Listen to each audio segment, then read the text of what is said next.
10. Use the demonic power of words to sow confusion. We rarely think before we talk. It is human nature to say the first thing that comes into our head, and usually what comes first is something about ourselves. We primarily use words to express our own feelings, ideas, and opinions, also to complain and to argue. This is because we are generally self-absorbed. The person who interests us most is our own self. To a certain extent, this is inevitable, and through much of our lives there is nothing much wrong with it. We can function quite well this way. In seduction, however, it limits our potential. You can't seduce without an ability to get outside your own skin and inside another person's, piercing their psychology. The key to seductive language is not the words you utter or your seductive tone of voice. It is a radical shift in perspective and habit. You have to stop saying the first thing that comes to your mind. You have to control the urge to prattle and vent your opinions.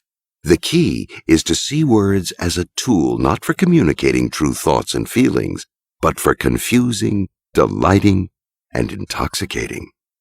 The difference between normal language and seductive language is like the difference between noise and music. Noise is a constant in modern life, something irritating we tune out if we can. Our normal language is like noise. People may half listen to us as we go on about ourselves, but just as often their thoughts are a million miles away. Every now and then their ears prick up when something we say touches on them.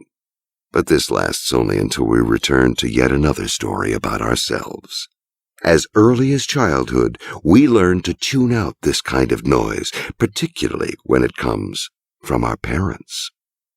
Music, on the other hand, is seductive and gets under our skin.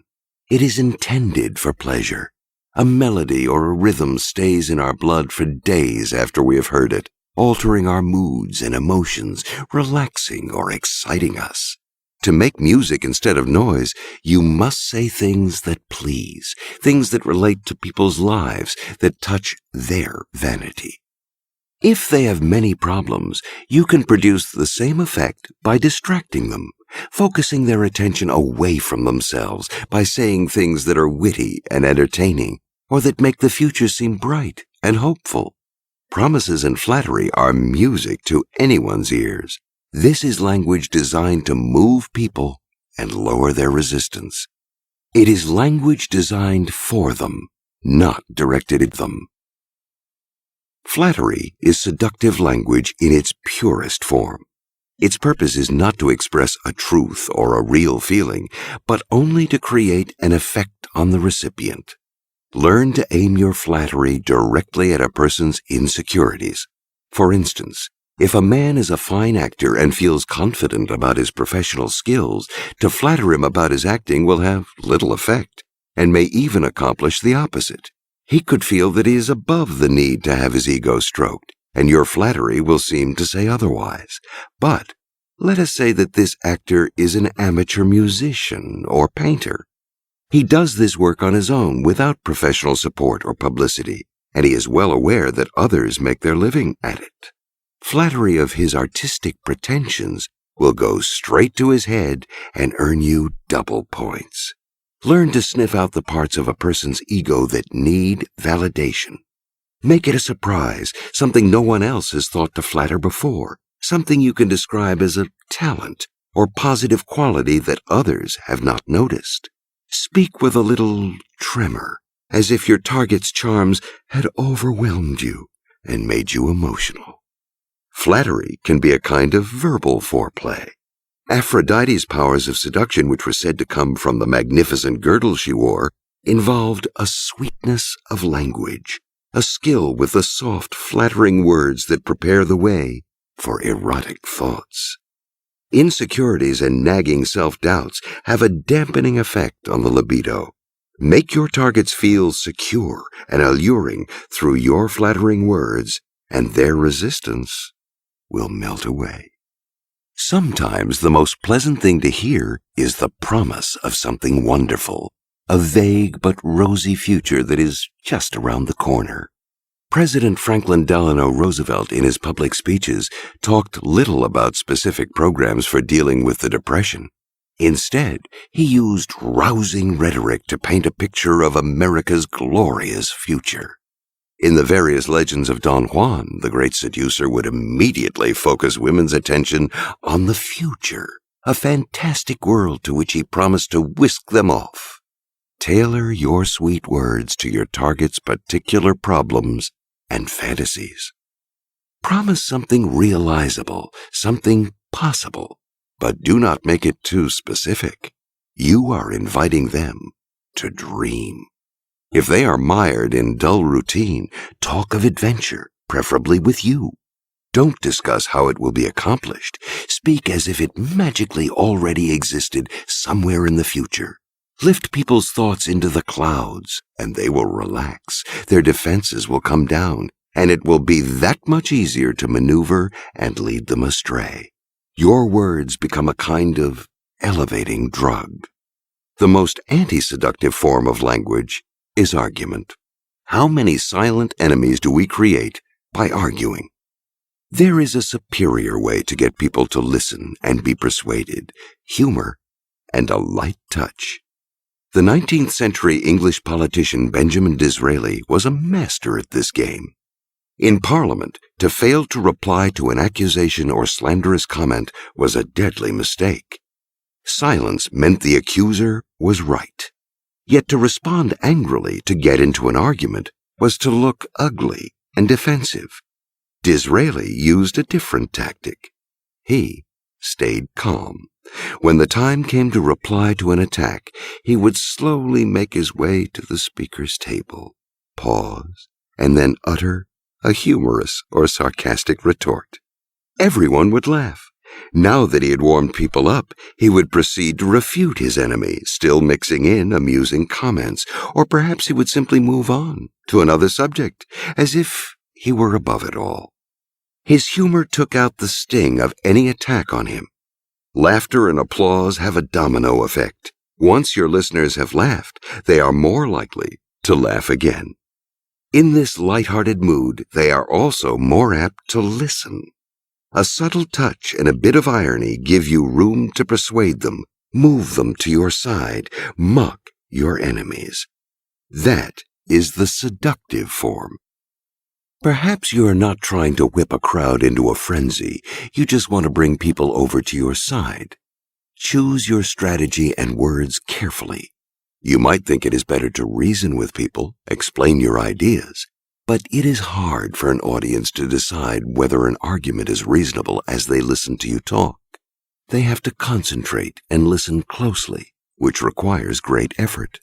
People are easily distracted by other stimuli, and if they miss a part of your argument, they will feel confused, intellectually inferior, and vaguely insecure. It is more persuasive to appeal to people's hearts than their heads. Everyone shares emotions, and no one feels inferior to a speaker who stirs up their feelings. The crowd bonds together, everyone contagiously experiencing the same emotions. Use changes of perspective to make your listeners feel what you're saying. Orchestrate your effects. It is more effective to move from one emotion to another than to just hit one note. The emotions you're trying to arouse should be strong ones. Don't speak of friendship and disagreement. Speak of love and hate. And it is crucial to try to feel something of the emotions you're trying to elicit. You will be more believable that way. This shouldn't be difficult. Imagine the reasons for loving or hating before you speak. If necessary, think of something from your past that fills you with rage. Emotions are contagious. It is easier to make someone cry if you are crying yourself. Make your voice an instrument and train it to communicate emotion. Learn to seem sincere. Napoleon studied the greatest actors of his time, and when he was alone, he would practice putting emotion into his voice. The goal of seductive speech is often to create a kind of hypnosis. You are distracting people, lowering their defenses, making them more vulnerable to suggestion. Learn the hypnotist's lessons of repetition and affirmation, key elements in putting a subject to sleep.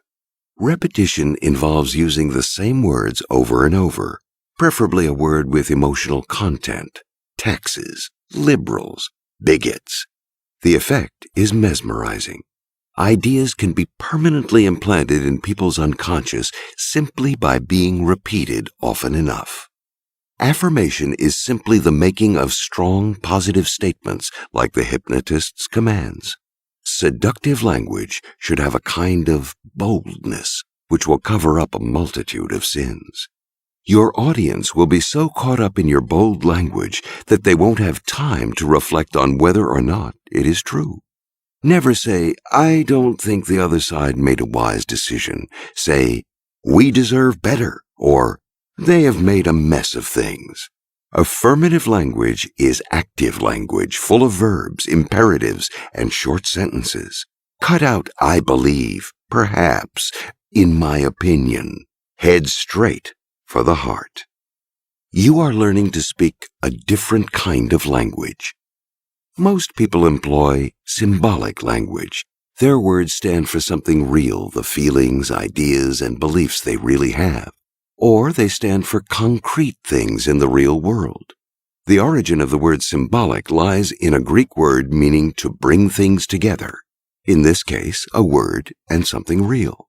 As a seducer, you are using the opposite, diabolic language. Your words don't stand for anything real. Their sound and the feelings they evoke are more important than what they are supposed to stand for. The word diabolic ultimately means to separate, to throw things apart. Here, words and reality. The more you make people focus on your sweet-sounding language and on the illusions and fantasies it conjures, the more you diminish their contact with reality. You lead them into the clouds, where it is hard to distinguish truth from untruth, real from unreal.